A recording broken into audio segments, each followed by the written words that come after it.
So what do you think about these high census meetings we have about 20 times a day? I think they are a fucking joke. What are they for anyway? Oh, they are supposed to help find beds for admitted patients to go to when the hospital is full. Sounds like a great idea. You would think so. I went to one of them one time. When I got there, the supervisors were playing with those little toys that you set down and they jump around. Everyone was laughing when we started the meeting. All they did was laugh and keep playing with the toys. That's disturbing.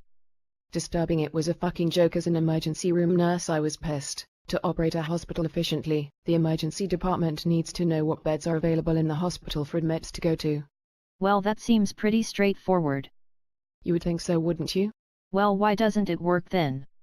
Well, how much time do you have? The floor nurses don't want any patients because they are fucking lazy. They will do everything they can to block admits. Like what? Well, they are always trying to make the open beds appear to be full. They won't report discharges or deaths to make their beds appear full. They also have been known to put paper mache heads in the beds to appear that there is still a patient there, very similar to that movie Escape from Alcatraz. Well, what can we do about that if the supervisors at these high census meetings are just joking around and playing with toys? I've heard that the dialogue at a high census meeting goes like this. Well, it sure is fucking busy, isn't it? Yeah, those poor bastards in the emergency department are ripping their hair out because they can't find any beds to admit their patients to. Well, what should we do about it? Take it easy, baby. Just relax and it always works itself out.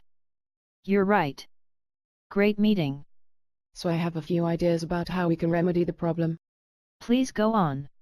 So here is my plan. When a high census meeting is announced, security and supervisors will round on all the patients in the hospital. Security will be armed with electric cattle prods if patient beds are occupied by what appears to be a paper mache head or a dead body or a nurse pretending to be a patient. They will deliver an electric shock to such patient to see if the bed is being falsely occupied. Any falsely occupied bed will be immediately cleared to make it available for admitted patients from the emergency department. If any floor nurse resists admission because of falsely occupied beds or because they're lazy and give some bullshit excuse as to why they cannot accept the admission, such nurse will be immediately shocked.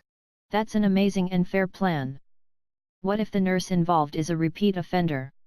If they repeat the offense, the guilty nurse will be admitted to the emergency department in 4-point restraints for 24 hours in an area of the emergency department with the loudest, most obnoxious and unruly patients to see what it is like to be admitted and waiting for an inpatient bed while in the emergency department. Brilliant plan.